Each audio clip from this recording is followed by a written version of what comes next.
Hi. Now tell me, what is the difference between a bill and a beak? Is it the size? Is it the length? Is it what it's used for? Welcome to Birding for Beginners. So, what is the difference between a bill and a beak? According to my research, there's not much difference. It seems that they use them for both the same and that there. I think the bill is the one we need to use. It seems like most birders use bill. And we have a bird in our garden called the thick-billed weaver. So I think there's a precedent for using bill. Now, all bills and beaks or beaks have much in common. They are made of two parts, the upper jaw and the lower jaw, or the upper mandible and the lower mandible. They're basically bony structures covered in chitin. What on earth is chitin? To put it simply, it's just like nails, fingernails that is, much like a dog or cat has claws. So a bird has bills. Many birds, as I said, are very similar when it comes to bills. Both of them have an upper and a lower mandible. In people, we call this jaws. The upper mandible is called the maxilla. These vary according to the birds and its habitats and its food. The lower mandible does not seem to have a specific name, just the lower mandible. The bill has two small openings near the base of the upper mandible. These are called nares, in other words, nostrils. They differ in size and shape, and some birds have them that can close and filter and all sorts of things like that there. The bills are usually grey or browny colour, much like a foot of a bird. That is when they're not in breeding season. Often birds, particularly the males, their legs or their bills change colour.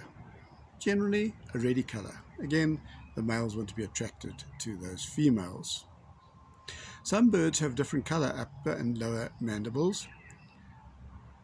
The common mouse bird or speckled mouse bird has different colours. And you'll see that on various different birds, the colourings. The gape is at the base of the bill. The size of the gape determines the size of the opening of the mouth or bill. As we saw in the grey heron, this bird has a large gape, enabling it to swallow large prey like fish and rodents.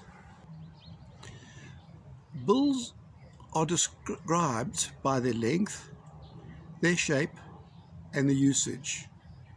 Bills tell us much about the bird and how it behaves. The bill shape is determined by its use.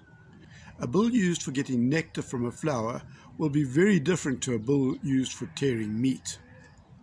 A bill for probing in the ground will have a different shape to one used for cracking seeds. Bills are used for all sorts of things. For eating, for preening, for manipulating objects, for killing prey, for fighting, for probing, for gathering food, for drinking, courtship, making a nest, or feeding young. Some bills are very specialized. All have a specific purpose, but some have bills that are very specialized for a specific task, like filter feeding or skimming food off the surface of the water.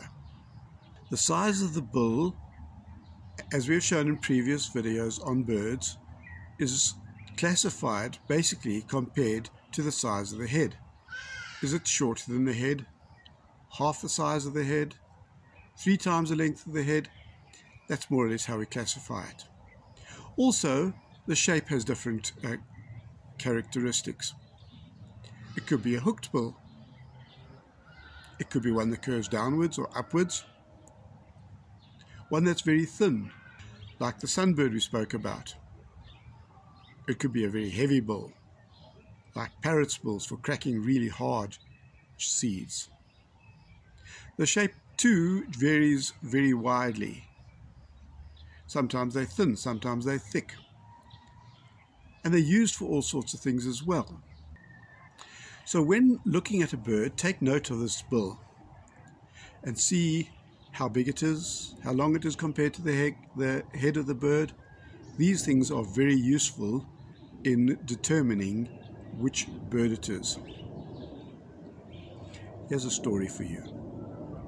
A duck walked into the corner grocery store and bought some chewing gum. After it got the chewing gum, and as it was walking out, the storekeeper asked, "How much they charge you?" The duck simply said, "Put it on my bill." I suppose after that you're not going to subscribe or give me a like, but I would appreciate it. You know, you may even enjoy my sense of humor. Bye.